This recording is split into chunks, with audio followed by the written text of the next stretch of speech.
Hello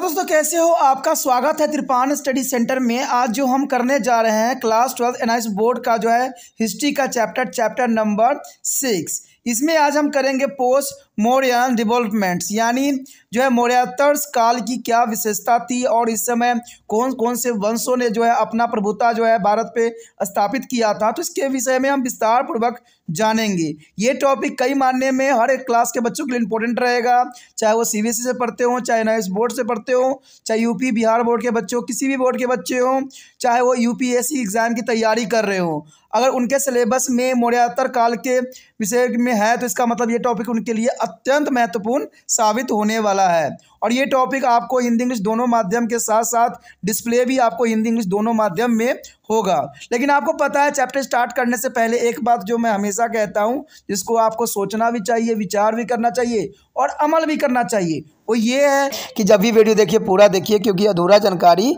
सदैव खतरनाक होता है। साथ में एक इंपॉर्टेंट बात ये भी रहता है, अगर आप पहली बार वीडियो देख रहे हो तो लाइक शेयर सब्सक्राइब करना मत भूलना, क्योंकि दोस्तों लाइक कीजिएगा तो बनाने वाले का मनोबल बढ़ता है, सब्सक्राइब कीजिएगा तो इससे ये होता है कि जब भी मैं कोई वीडियो डालूंगा उसका नोटिफिकेशन आपको समय रहते मिल जाएगा। और देखिए, शेयर का मतलब ये होता है कि आपके थ्रू ना जाने किन बच्चों को हेल्प मिल जाए, ये आप भी नहीं जानोगे, इसलिए जो है आप शेयर जरूर करो, ठीक है। व्हाट्सएप स्टेटस पे भी लगाओ। दोस्तों एनआईएस सेंटर जो है कई मानने में बहुत से बच्चों के लिए हेल्पफुल है, चाहे वो 8th क्लास हो, 9th 10th 11th 12th हो, चाहे वो एनआईएस बोर्ड के बच्चे हों, ठीक है, चाहे बीए एमए के बच्चे हो, सभी क्लासों के लिए कुछ ना कुछ जो है त्रिपान सेंटर में उपलब्ध है। तो इसलिए आपके लिए ज़रूरी है कि आप सब्सक्राइब करके इसको चैनल को जो है सेव कर लो, नहीं तो बाद में अगर रिसर्च करोगे तो शायद आपको ये चैनल प्राप्त ना हो। तो इसलिए सोचना नहीं, विचार नहीं करना है, सब्सक्राइब करके जो है अपने पास सेव करना है। दोस्तों ये तो बात था आपके लिए, लेकिन आप देखते हैं हमारा आज टॉपिक क्या है।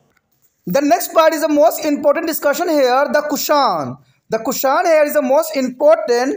The Kushan originally is a belong to the Western China. There is the most important. Kushan originally belong to the Western China, or they are also called to the Yosh cheese. There is a Yosh cheese. There is a Kushan after defeating Shaks and Pahlavis create a big empire in Pakistan. There is the most important here. Kushan, there is a empire defeating here Shaks and Pahlav.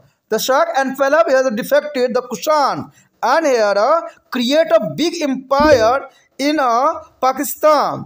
The first permanent ruler of the Kushan dynasty was the Kuzula Kadepsi. There is the most important Kuzula Kadepsi. There was a succeeded by this the son Isabema Kadampisis, and the next one was the Kanishka. The Kanishka is the most important here, and he was the most famous of the Kushan. He is probably the assistant by the throne in AD 78 and started a new era. Now as the Shaka era, it was under Kanishka that the Kushan Empire reached it is a maximum territory limit.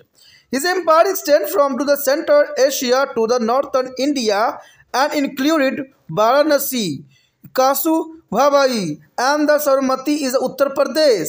The political significance of Kanishka as a ruler lies in the fact that it integrated Central Asia with the North India as a part of a single empire. It is resulting in the intermingling of different culture and increasing it inter-regional or trading activity. There is a most important here. Kanishka is there a famous in a history as a great patron of the Buddhist. There is a most important here. The Kanishka is a famous in a history as the great patron of Buddhism. He is a convent. There are 4th Buddhist council at the Kundavana is present day of Haravans at the near of Srinagar and in a Jammu and the Kashmir. It is the most important, in which a large number of Buddhist scholars took in the part. It was in the counseling that is a Buddhism got split into 2 schools. is a Hinayan and Mahayan. Then Kunishka is also is a pronounced the Gandhara and the Mathura school of the sculptural art, and about which you will be learned there later in the chapter.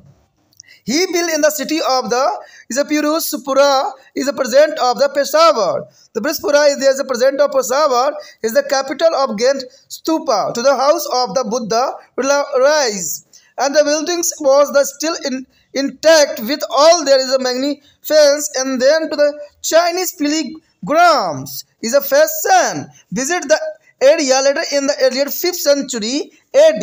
Kushana power gradually declined from that earlier 3rd century AD. There is a most important here.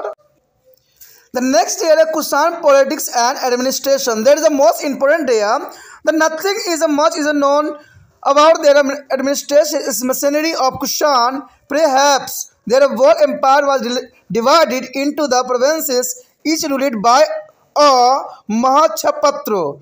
The Mahachatrap is the most important, and he was a military governor. There is the most important here of Mahachatrapa. There is a military governor who was associated by the is a Chatrapa. Chatrapa is most important here, but now many provinces where there is empire is not known is a source of indicate the Kushan is a horses man, and what is a horses use riding. A headless statue of the Kanishka is found is the Mathura. There is the most important here. A headless statue of the Kanishka found at Mathura reflect there is the same. A prominent feature of the Kushan politics was the title of Devaputra and son of the god. Devaputra here, a son of the god used by the Kushan king. It is indicate the claim is a divinity by the Kushan king. The next topic here, a contribution of the Kushan. There is the most important here, a contribution of Indian politicals of a Kushan. The Kushan occupy a special place in the ancient India history because there is a contribution to the various aspects of the life. There is a vast empire helped in the growth of the internal and external trade. It is resulting in the rise of new urban center. The rich state is economical under the Kushan is also evidenced by the large number of gold and copper coins there are struck. There is a most important here. There is a gold and copper coin there are struck here. Even in agriculture and medicine, India is made of progress. A Chanakya. Chanakya is known as the father of Ayurveda. There is a most important here.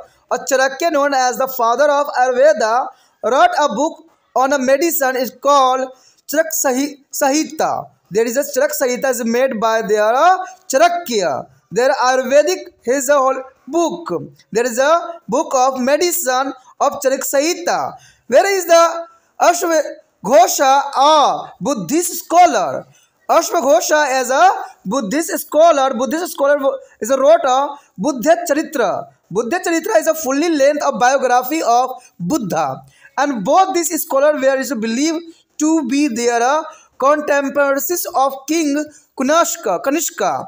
And the Kushans is patronized by the is a Gandhara and the Mathura school of the is a sculptural art, which is known as the producing the earlier image of Buddhist Travasan. There is a most important year of Buddhist Travas. यहाँ पर जो हमारे समक्ष आया है कुषाण वंश। देखिए कुषाण वंश के बारे में अगर हम बात करें तो बहुत ही इम्पोर्टेंट था। अगर इसने कहते हैं लास्ट शासक जो था शंख वंश के, उसको इसने जो है हरा के, यानी इससे पहले पार्थियन जो था उसको हराया था और ये कुषाण वंश जो है यहाँ पर स्थापित हुआ था। लेकिन सबसे बड़ा प्रश्न ये उठता है कि कुषाण रहने वाला कहाँ का था और भारत का जो है उसने प्रस्थान क्यों किया और भारत में उसके पहली नज़र थी वो किस तरफ थी। तो ये सारी बातों का जो जानना अत्यंत महत्वपूर्ण होगा। देखिए यहाँ पर आपने समझ लिया होगा कि अशोक के जो है अंतिम शासक के बाद जो था पुष्पमित्र का आया, उसके बाद जो है धीरे धीरे उसको भी जो है हरा के जो है आगे बढ़ा गया। लेकिन बात आया जब कुषाण वंश ने अपना प्रभुता स्थापित किया। कहते कुषाण जो है मूल रूप से पश्चिमी चीन के निवासी था। अब देखिए ये मूल रूप से कहाँ का निवासी था? चीन का, क्योंकि हमारे देश में आपस में हम लोग लड़ रहे थे तो इसका फ़ायदा विदेशियों ने उठाया और अपना शासन जो है यहाँ पर स्थापित करने के लिए अग्रसर हुआ। तो इसी में जो है कुषाण वंश के रूप में जो है पश्चिम चीन के निवासी होने के नाते उन्हें जो है यूचिस भी कहा जाता था, यानी इनको यूचिस के नाम से भी संबोधित किया जाता था। और सौके तक जो पहलवों को पराजित कर कुषाणों ने जो है पाकिस्तान में बड़े साम्राज्य की स्थापना किया। देखिए सबसे पहले इन्होंने पाकिस्तान में जो है अपना साम्राज्य की स्थापना किया। और कुषाण वंश का प्रथम महत्वपूर्ण शासक कुंजुल जो फेडरलिस्ट था, कुंजुल जो फेडरलिस्ट था, इसके बाद उसका पुत्र वेया फेडरलिस्ट राजा बना। यानी कहते हैं उसके बाद राजा का बनने की जो सिलसिला थी वो थमी नहीं, चलती चली गई। अगला शासक जो था कनिष्क था, यानी कनिष्क के नाम आप लोग काफ़ी फेमस है और आप लोग जानते भी हो। लेकिन देखा जाए तो इसका जो है नींव किसने रखा था? कुंजुलस फेडरलिस्ट ने रखा था, जो कि कहाँ के रहने वाला था? चीन के रहने वाला था। और चीन से जो है भारत में आके पाकिस्तान में जो है अपना साम्राज्य की स्थापना किया। कुंजुल फेडरलिस्ट के बाद जो है उसका बेटा वेया फेडरलिस्ट राजा बना। और उसके बाद जो है इसका पुत्र जो है कनिष्क के रूप में जाना गया। वह कुषाण वंश का सबसे महान शासक था और उसके शासनकाल का आरंभ 78 ईस्वी के लगभग माना जाता है। यानी हम जो थे बैकवर्ड से अब जो है अपवर्ड में आ चुके हैं, यानी 70 ईस्वी के लगभग जो है अपना राज्य स्थापित किया था। उसने एक नए युग की नींव भी डाली जिसे शक श्वेत के रूप में जाना जाता है। कनिष्क के शासनकाल में कुषाण साम्राज्य का जो क्षेत्रीय विस्तार अधिकतम क्षेत्रों में हुआ, यानी कुषाण ने हर क्षेत्र में जो है अपना दबदबा जो है स्थापित करने में सक्षम हो गया। उसका जो देखा जाए तो साम्राज्य मध्य एशिया से लेकर उत्तर प्रदेश के वाराणसी, कौशाम्बी और श्रावस्ती सहित उत्तर भारत के विस्तृत तथा कुषाण के शासक का राजनीतिक महत्व इस तथ्य से सिद्ध भी होता है। यानी देखा जाए तो कुषाण का जो था, यानी कुषाण जो वंशज में कनिष्क ने अपना जो है पूरा ही भारत में अपना अधिकार का जो है दबदबा बनाया। इसमें सबसे इम्पोर्टेंट था उत्तर प्रदेश के वाराणसी, कौशाम्बी और समस्ती जो है काफ़ी इम्पोर्टेंट क्षेत्रों में से माना जा सकता है। देखा जाए तो उसने उत्तर भारत तथा मध्य एशिया को एक ही साम्राज्य का अविभाज्य अंग बना दिया, यानी उत्तर भारत और मध्य एशिया को एक ही साम्राज्य का अभिन्न अंग बना दिया। तो ये जो है कुषाण वंश के लिए काफ़ी इम्पोर्टेंट था।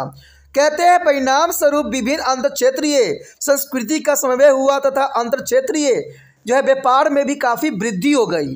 कहते हैं इतिहास में कनिष्क को बौद्ध धर्म के महान संरक्षण के रूप में जाना जाता है, यानी कनिष्क ने जो है बौद्ध धर्म को अपनाया और उसको बहुत ही संरक्षण भी प्रदान किया।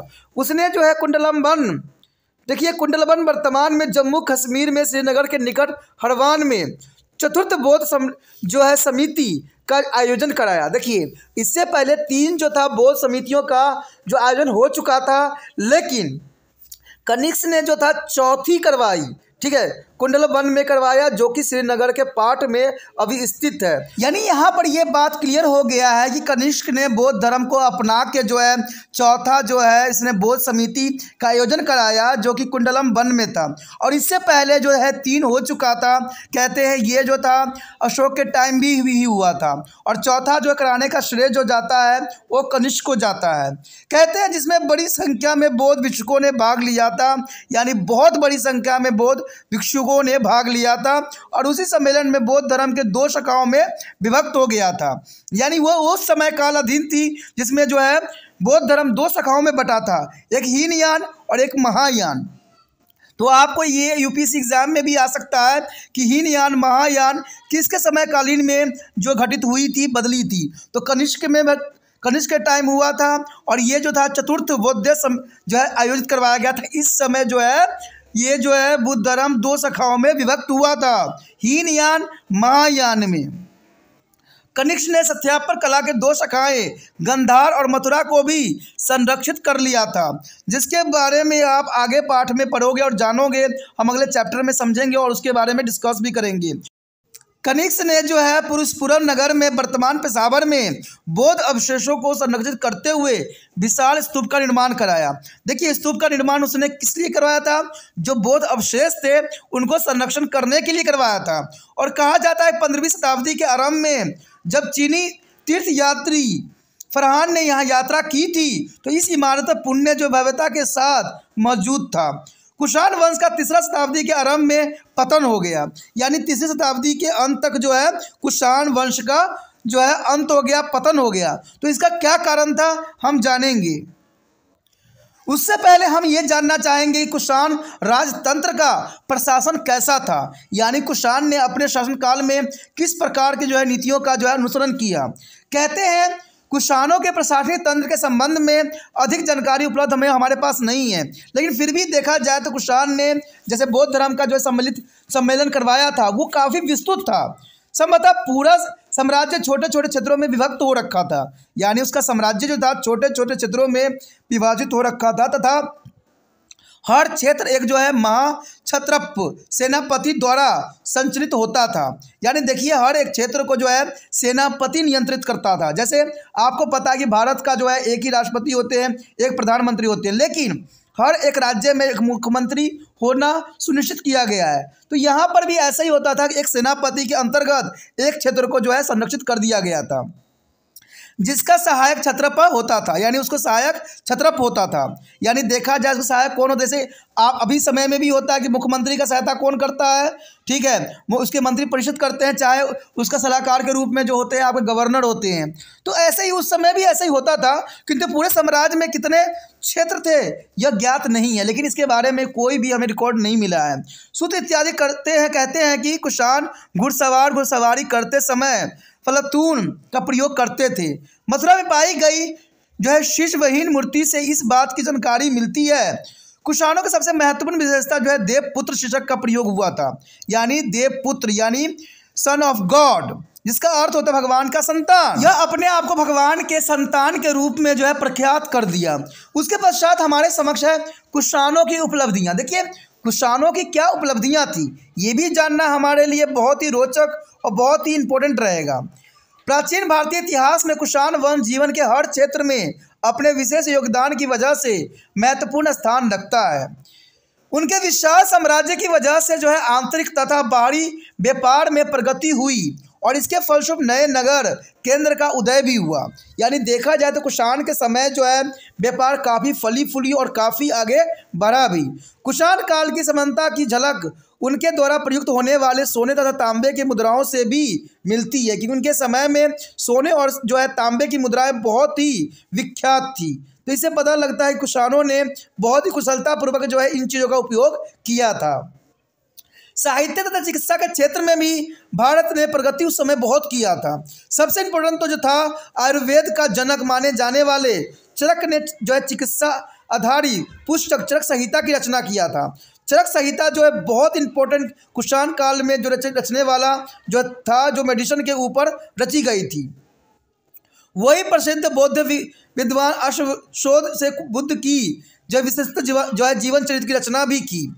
यानी देखा जाए तो उस समय जो है प्रसिद्ध बौद्ध विद्वान अश्वघोष ने बुद्ध चरित्र की जो है रचना किया, वो भी महानतम था। यानी देखा जाए तो इस समय दो इंपॉर्टेंट बातें हुई कि यहाँ पर चरक ने जो है चरक संहिता की रचना किया जो कि चिकित्सा के अंतर्गत था, और दूसरा जो था अश्वशोध ने जो है बुद्ध की जो है जीवन चरित्र की रचना किया, ये भी इम्पोर्टेंट था। दोनों ही विद्वान ने कनिष्क के समकालीन माने जाते हैं और कुषाणों ने जो मूर्ति कला की गंधार तथा मथुरा कला को संरक्षण भी प्रदान किया, जो कि बुद्धों तथा वैष्णवों को आरंभिक छवियों को जो है सजने के लिए काफ़ी विख्यात था।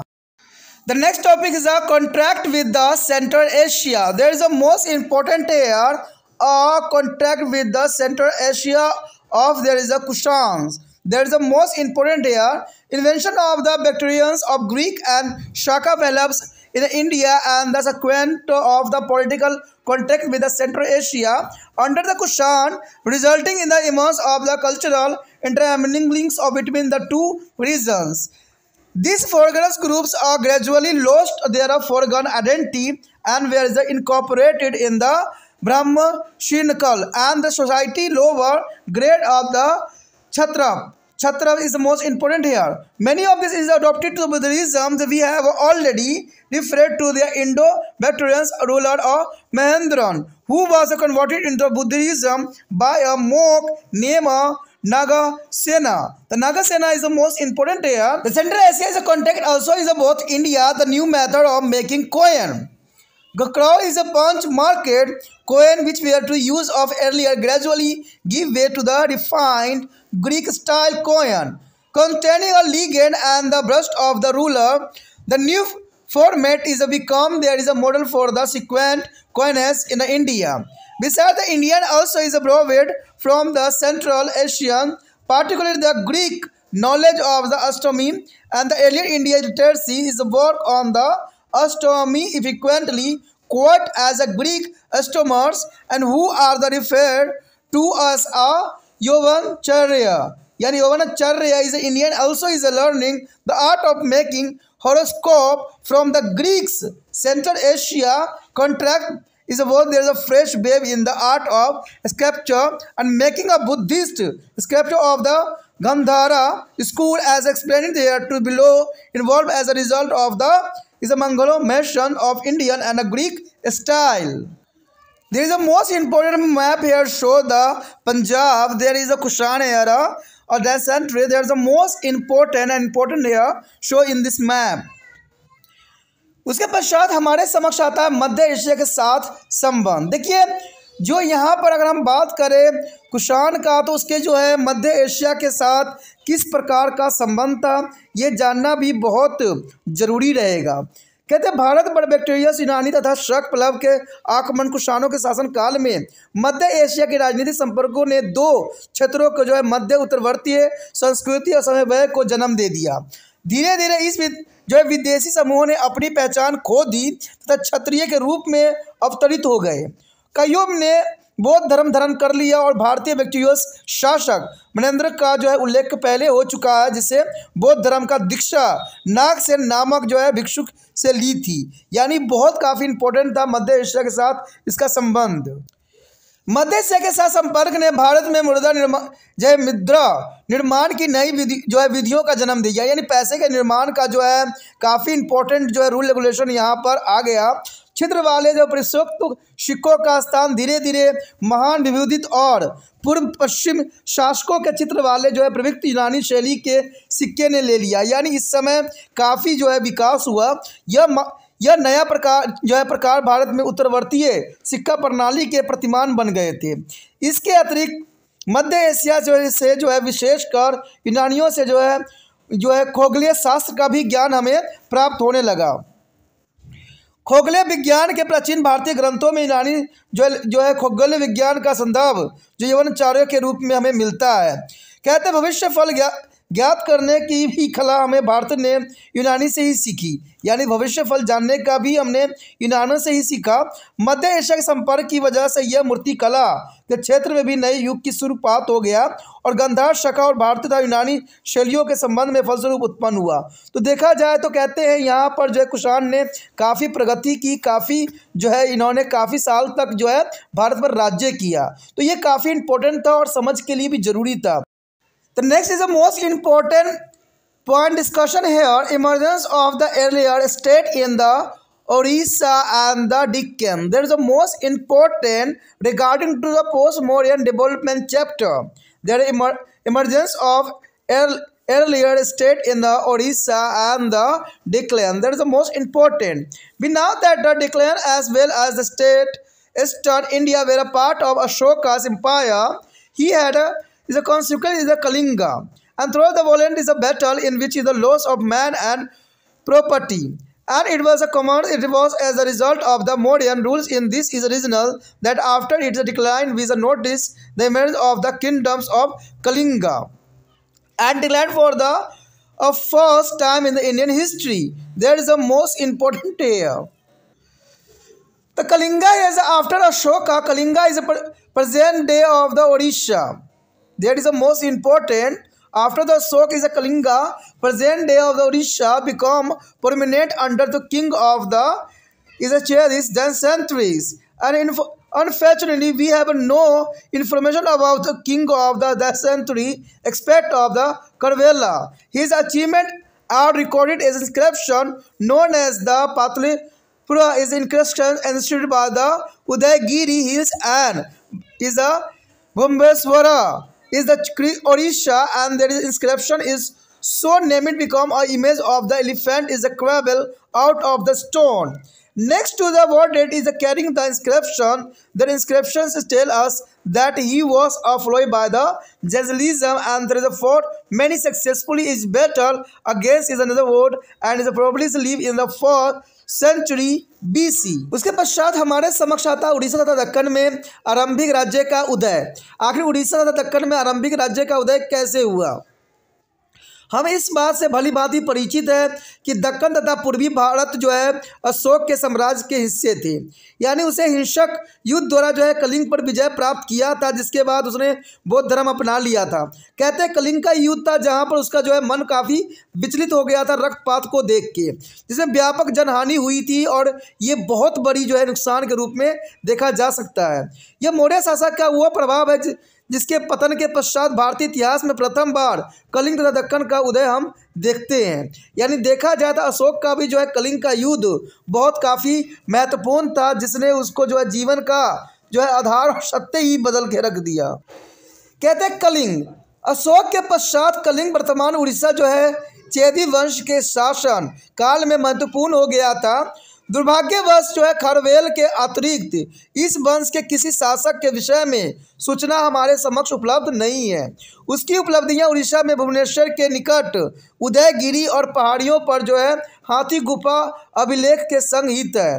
शिलालेख खंड के जो है निकट हाथी की छवि अंकित होने के कारण अभिलेख का नाम जो है हाथी गुफा पड़ा, और इस विवरण से हमें यह ज्ञात होता है कि वह जौन धर्म का जो है उपासक था तथा उसने जो है पड़ोसियों के विरुद्ध कई युद्धों में उसने सफलता भी पाई थी। संभवतः उसकी काल अवधि जो है ईसा पूर्व प्रथम शताब्दी ही मानी जा सकती है। तो ये काफ़ी इम्पोर्टेंट था, काफ़ी ज़रूरी था, काफ़ी अच्छा समझ के लिए था। अगर आपको अच्छा लगा तो लाइक से सब्सक्राइब करना नहीं भूलना। इसी के साथ जो है दोस्तों हमारा टॉपिक आज खत्म हो रहा है। ठीक है, अगर आपको अच्छा लगा तो लाइक शेयर सब्सक्राइब जरूर कीजिए। अगर पहली बार अगर आप वीडियो देख रहे हो, पहली बार मेरे चैनल पे आए हो, तो सब्सक्राइब करना आपका फ़र्ज़ बन जाता है। सब्सक्राइब करने से ये होगा कि जो भी मैं आप क्लास के रिगार्डिंग कोई भी वीडियो डालूंगा उसका नोटिफिकेशन जो है समय समय पर आपको प्राप्त होता रहेगा। अगर सब्सक्राइब नहीं कीजिएगा, अगर आप दोबारा से तिरपान स्टडी सेंटर पर आने की कोशिश कीजिएगा तो वहाँ पर आप तिरपान लिखिएगा तो जो है वो तिरपस कर देगा। ठीक है, जो आप गूगल पर सर्च को तिरपस कर देगा, जिससे वजह से आप जो है मेरे वीडियो का जो है फायदा नहीं उठा पाओगे। तो सोचिए मत, विचार मत कीजिए, सब्सक्राइब कीजिए। आप सोचते होइएगा कि मेरे जो एग्जाम खत्म हो जाने के मेरा क्या जरूरत है तिरपान स्टडी सेंटर से। ठीक है, तो इसलिए सब्सक्राइब नहीं करने का सोचिएगा, लेकिन दोस्तों ऐसा नहीं है। तिरपान स्टडी सेंटर जो है बहुत हेल्पफुल है। क्योंकि ये जो है आपके 8th class 9th 10th 11th 12th जो आर्ट्स के सब्जेक्ट को कवर करता ही है, प्लस जो है ये NIC बोर्ड के जो है 10th +2 को भी कवर करता है। साथ में BA जो है फर्स्ट ईयर से लेकर 6 सेमेस्टर तक बच्चों के लिए ये अग्रसर रहेगा आर्ट्स सब्जेक्ट में। तो सोचिए नहीं, विचार नहीं कीजिए, काफ़ी जो है तिरपान स्टडी सेंटर का फ़ायदा ही फ़ायदा है।